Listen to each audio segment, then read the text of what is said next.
Aflita, isso. Atenção. 3, 2, 1, no ar. Olá, mais uma vez aqui estamos com o nosso programa Alinhando os Ponteiros. Alinhar os ponteiros significa estar apontando sempre para o alto, estar sempre mirando as coisas de Deus, estar sempre buscando as coisas de cima, estar olhando para as Escrituras e conferindo a nossa vida dentro do que o Senhor nos ensina. Deus nos fala a respeito de todos os assuntos, nos traz a direção em todo o tempo para estarmos alinhados com a sua vontade, com a verdade, com o bem, com a justiça. Isso mesmo. Nessa série de programas sobre o livro de Atos, estamos caminhando versículo por versículo. Estamos parando de vez em quando e aprofundando e buscando as verdades, as pérolas das Escrituras para as nossas vidas. E aqui neste capítulo 15 de Atos dos Apóstolos, nós vamos ver a direção divina para os gentios convertidos. Teria alguma diferença entre judeus convertidos e gentios convertidos? Sim, vamos ver qual foi a direção de Deus para os gentios convertidos, para nós que não somos judeus. Vamos ver? Deixe o seu coração aberto para Deus, pronto para ouvir sua palavra, receber o seu ensino e viver na sua presença. O programa Alinhando os Ponteiros já começou.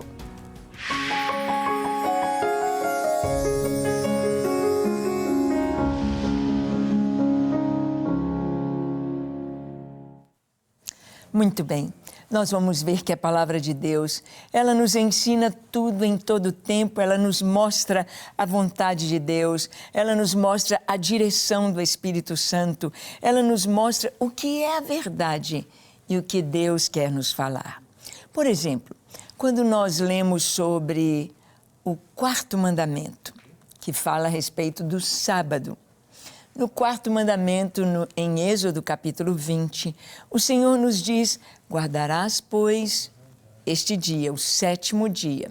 Não farás obra alguma, nem tu, nem tua esposa, nem tua filha, nem teu filho, nem o teu servo, nem tua serva, nem o teu boi, nem o teu jumento. Porque em 6 dias o Senhor fez os céus, a terra e tudo o que neles há, e no sétimo dia Ele descansou. Bem, quando você lê a repetição dos 10 mandamentos em Deuteronômio, no capítulo 5, nós vamos ver que o sétimo mandamento, o Senhor diz assim: nesse dia você não vai trabalhar, nem vai fazer obra alguma, porque você deve lembrar que você foi escravo. Você trabalhou como escravo no Egito, e nesse dia é para você descansar e dar descanso a todos os que trabalham para você, ao seu servo, ao seu boi, ao seu jumento e à sua família. Então, aqui nós podemos ver Deus mostrando 2 grandes motivos para cumprir a lei: espiritual, Deus, e entre os homens. Sempre a palavra forma essa cruz, em relação a Deus, em relação aos homens, uns aos outros. E quando chamaram a atenção de Jesus, falando: você não guarda o sábado, você está curando no sábado. Jesus perguntou para eles: é lícito fazer o bem ou o mal no sábado? O que nós devemos fazer? O bem ou o mal? É claro que era fazer o bem. E Jesus disse: olha, vocês, se tiver um boi, um jumento, um animal encalhado, caído num buraco no dia de sábado, vocês não devem tirá-lo? Será que uma pessoa escrava de Satanás, uma pessoa que está no buraco, está aflita, prisioneira, não será liberta, salva, porque é sábado? Se eu posso liberar o animal, a ovelha, o boi, não vou liberar um homem, uma mulher, um filho de Deus? Jesus estava mostrando que a lei ali está, mas ela tem um sentido totalmente espiritual para compreendermos. E assim, todas as coisas relacionadas à lei. É preciso compreender o coração de Deus. Não é que Deus pegou a lei e jogou fora, é que Ele veio trazer a verdadeira interpretação, o verdadeiro sentido da lei. Por isso Jesus disse aos fariseus, aqueles que o interpelavam, Ele disse, olha, o homem não foi feito por causa do sábado, mas o sábado por causa do homem. Então, há pessoas que dizem, a gente tem de guardar o sábado. Não, o Senhor disse, 6 dias trabalharás e no 7º descansarás. Nós sabemos que a maioria dos países cristãos tem separado o domingo para descansar. Então, não significa que eu tenho que descansar o sábado e o domingo. Não, há o sentido de descansar. E o nosso descanso é Cristo. O nosso descanso é o Senhor. É estar nele, viver nele, fazer a vontade dele. E é isto que nós vamos ver nesta reunião dos apóstolos em Atos capítulo 15. Nós vamos ver que na reunião, ali está o testemunho de Paulo e Barnabé na reunião dos apóstolos, em Atos 15, versículo 12. Vamos ler este versículo, diz assim, e toda a multidão silenciou, passando a ouvir a Barnabé e a Paulo, que contavam quantos sinais e prodígios Deus fizera por meio deles entre os gentios. Bem, está acontecendo uma reunião em Jerusalém. Uma reunião muito importante em que os apóstolos todos estão presentes. Uma reunião em que vai se precisar ter uma decisão a respeito da circuncisão e da salvação. Será que os gentios convertidos terão de guardar a lei? Será que os gentios convertidos terão de passar pela circuncisão? Havia os judaizantes, aqueles cristãos que vieram do judaísmo, é claro, né? Judeus que guardavam o sábado, que não comiam carne de porco, que tinham a lei judaica, que eram judeus por nacionalidade, judeus de sangue. Judeus para cumprir tudo conforme leis nacionais, incluindo as festas judaicas, as festas bíblicas eram comemoradas como festas nacionais. Mas os convertidos gentios deveriam se circuncidar, deveriam cumprir toda a lei, deveriam passar por todos esses rituais, deveriam ser como os judeus convertidos, ou estariam livres? Era hora de perguntar a Deus. Era hora de olhar para o Senhor e perguntar, Senhor, o que devemos fazer? Como devemos fazer? Como devemos agir? Como o Senhor quer que a gente faça? Assim é que a igreja deve proceder sempre. Assim que cada um de nós deve proceder sempre que tiver qualquer dúvida. Senhor, o que devemos fazer? A palavra de Deus aqui está, a palavra escrita, mas nós sabemos que o Espírito Santo nos traz o entendimento da palavra. E aqui, quando Paulo e Barnabé vêm a Jerusalém para resolver esta questão, dizendo, olha, pelas igrejas onde nós fomos, os judaizantes estão indo, homens aqui da seita dos fariseus, estão pregando que todo convertido a Cristo tem de se circuncidar e cumprir a lei. Nós viemos para saber isso porque o Espírito Santo batizou, selou homens e mulheres, famílias de gentios, antes mesmo de receber o batismo nas águas. E nós precisamos saber se eles têm de se circuncidar ou não. Então, o que aconteceu?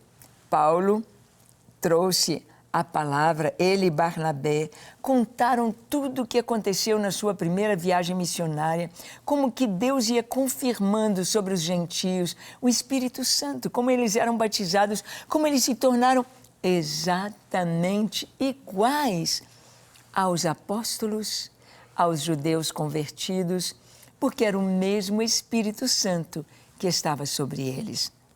Então, olha o parecer de Tiago, em Atos 15, de 13 a 18. Tiago, irmão de Jesus, está liderando o corpo apostólico e ele vai tomar a palavra. Olha o que ele diz. Depois que eles terminaram, falou Tiago dizendo: Irmãos, atentai nas minhas palavras. Expôs Simão como Deus primeiramente visitou os gentios, a fim de constituir dentre eles um povo para o seu nome. Conferem com isto as palavras dos profetas, como está escrito: cumpridas estas coisas, voltarei e reedificarei o tabernáculo caído de Davi, e levantando de suas ruínas, restaurá-lo-ei, para que os demais homens busquem o Senhor, e também todos os gentios sobre os quais tem sido invocado o meu nome, diz o Senhor, que faz estas coisas conhecidas desde os séculos. Bem, Tiago está presidindo aquela reunião. Tiago é o líder, é o presidente daquela Assembleia dos Apóstolos. E ele, então, faz uma retrospectiva, um retrospecto do que Pedro falou, do que Paulo e Barnabé falaram. Então ele diz: olha, irmãos, prestem atenção. Pedro nos contou como Deus abriu a porta do Evangelho para os gentios. Pedro nos contou como ele se recusou a comer de qualquer daqueles animais naquela visão. Ele disse: nunca, Senhor, nunca entrou na minha boca nenhuma coisa comum ou imunda. E Deus disse: não consideres comum ou imundo o que Deus santificou. Pedro nos contou, irmãos, como Deus trouxe o entendimento de que não podemos considerar os gentios como alguém de segunda classe, como alguém que não é como nós. Não podemos nos considerar superiores aos gentios, porque somos judeus, porque somos descendência de Abraão, porque agora em Cristo eles se tornaram nossos irmãos. É isso que Tiago está dizendo. Lembrando o texto lá de Amós, capítulo 9, que diz que naqueles dias restaurarei o tabernáculo caído de Davi. O que significava o tabernáculo caído de Davi? Significava adoração sem cessar. Significava um mais alto nível de vida espiritual diante de Deus, a adoração. E Amós trouxe a profecia dizendo naqueles dias que o Senhor haveria de restaurar o tabernáculo caído de Davi. Iria trazer os gentios para adorá-lo. Isso é Deus. É Deus. Deus diz: a ninguém na terra chameis Pai ou Mestre, porque um só é o vosso Pai, um só é o vosso Mestre, e vós todos sois irmãos. Não há hierarquia na fé diante de Deus. Não existem aqueles que são maiores do que os outros. Não existem aqueles que podem mais. Jesus, pelo contrário, diz: o maior entre vocês deve ser o que mais serve. O que mais serve, o que mais está disposto a trabalhar na obra do Senhor. Para nós, o maior é aquele que recebe o esforço dos outros. O maior é aquele que tem muitos servos, que tem muitos escravos, muita gente para servi-lo, para abrir a porta do carro, para carregar a sua pasta, para puxar a cadeira, para lhe dar lugar de honra, para trazer palavras de elogio, de honra, de reconhecimento. Mas para Deus, o maior é aquele que serve. Então, o Espírito Santo, ele veio colocar nos devidos lugares as coisas espirituais. Os judeus não são maiores que os gentios. Os judeus não são mais amados por Deus do que os gentios, absolutamente. Nós vemos na palavra de Deus que os judeus, assim como a nação de Israel, assim como todo o povo de Deus, é um só. é um só. O Senhor diz, vós todos sois irmãos.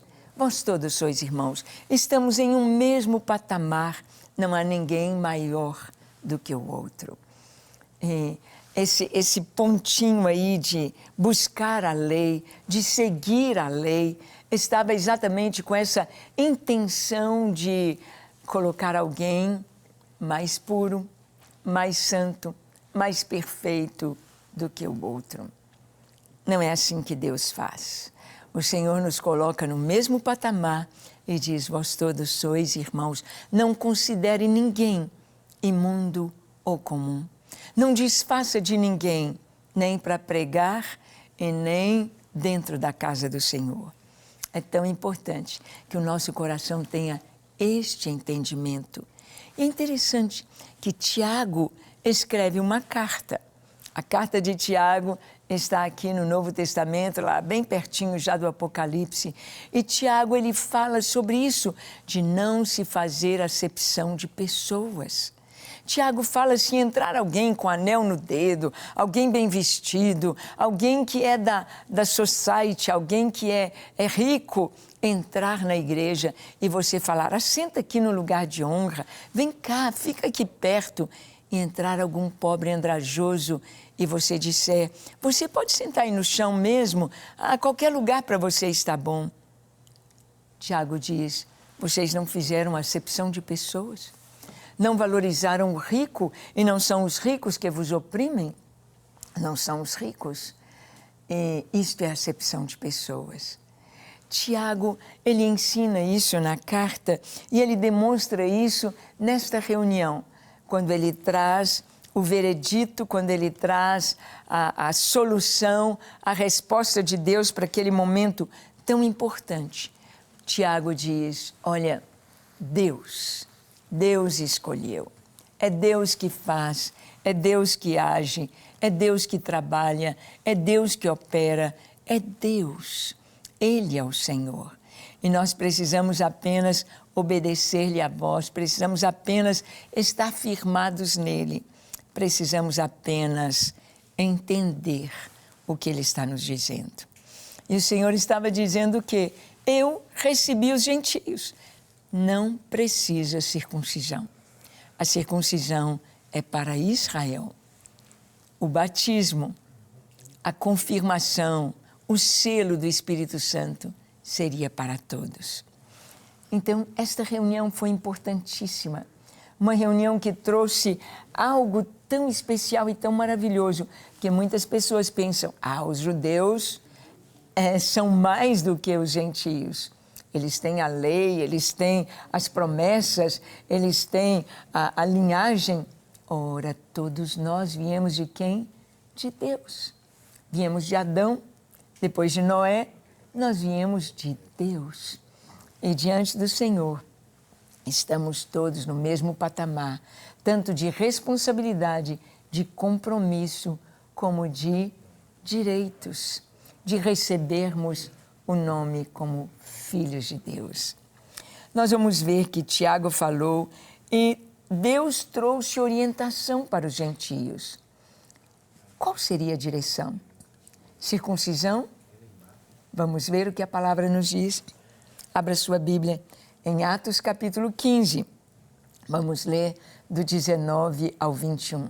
Diz assim, pelo que, julgo eu, não devemos perturbar aqueles que dentre os gentios se convertem a Deus, mas escrever-lhes que se abstenham das contaminações dos ídolos, bem como das relações sexuais ilícitas, da carne de animais sufocados e do sangue. Porque Moisés tem em cada cidade, desde tempos antigos, os que o pregam nas sinagogas, onde é lido todos os sábados. Tiago, então, trouxe de Deus a direção para a igreja do Senhor. A igreja tanto de judeus messiânicos como de gentios, cristãos, gentios, convertidos do paganismo a Cristo. Ele trouxe uma direção muito interessante que, às vezes, muitos cristãos não prestam atenção.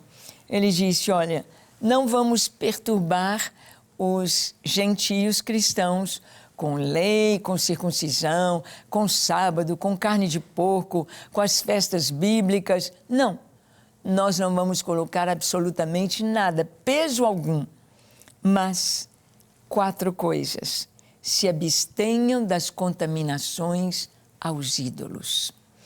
Tudo o que havia no mundo gentílico, no mundo pagão, as carnes nos açougues, as comidas, tudo era consagrado aos ídolos.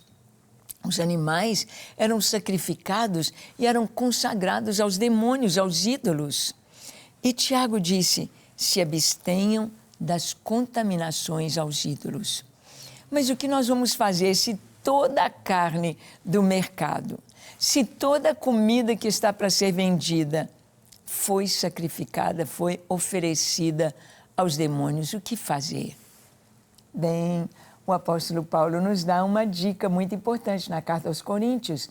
Ele diz que nós devemos santificar, orar, consagrar a Deus. Nós trazemos a Deus tudo que nós compramos, tudo que nós recebemos, a casa que você compra, o carro que você compra, a comida que põe na mesa. Em tudo dai graças. Graças. E consagramos ao Senhor. Porque, na verdade, tudo é dele, tudo é do Senhor. Tudo é do Senhor.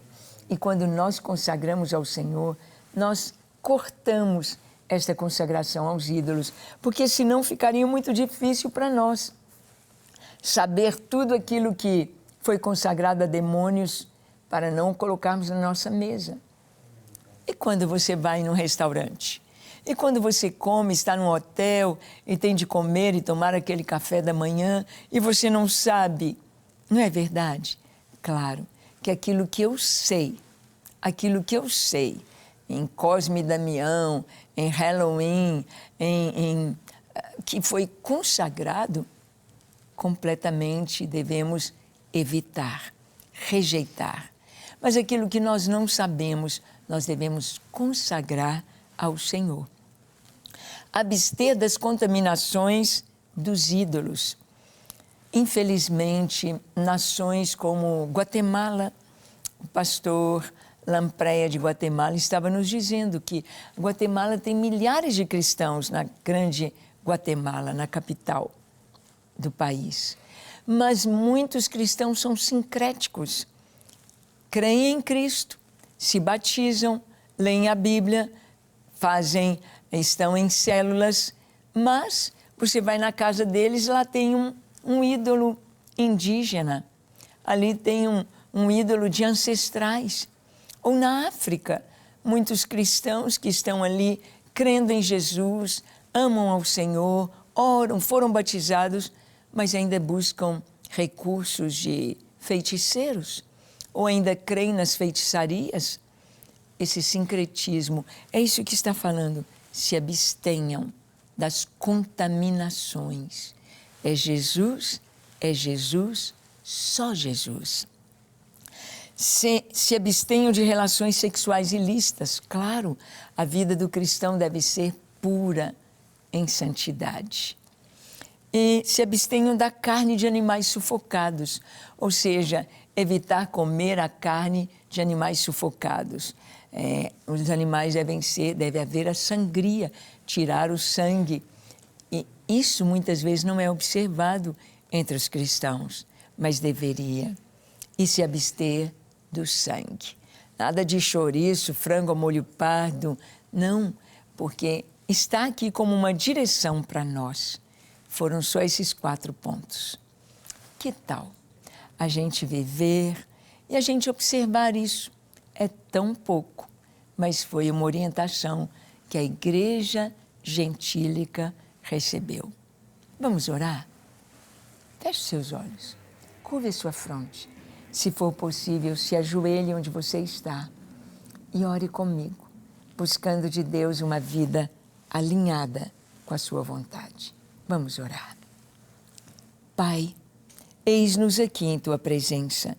Louvamos o Teu nome e Te agradecemos por tudo que o Senhor é, por tudo que o Senhor tem feito. Te louvamos, te adoramos. E nesta hora, Senhor, queremos colocar cada vida, cada pessoa que ora conosco agora, colocamos no Teu altar. Contempla cada um com Teu amor, com a Tua bondade. E, ó Deus, que o Senhor possa trazer a cada um a alegria de estar alinhado contigo.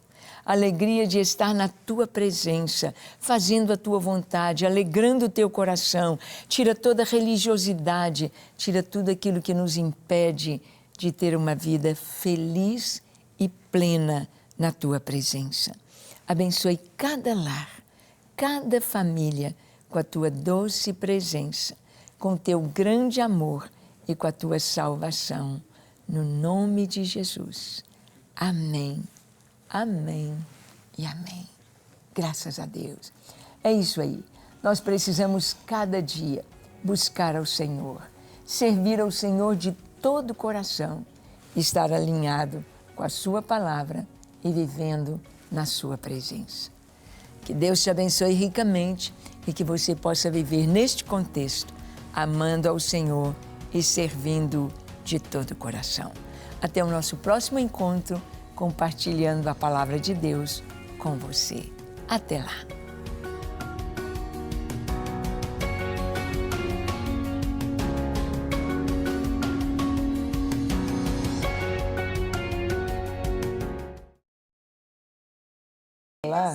Que eu achei essa mesinha aqui muito perto, ela está encostada.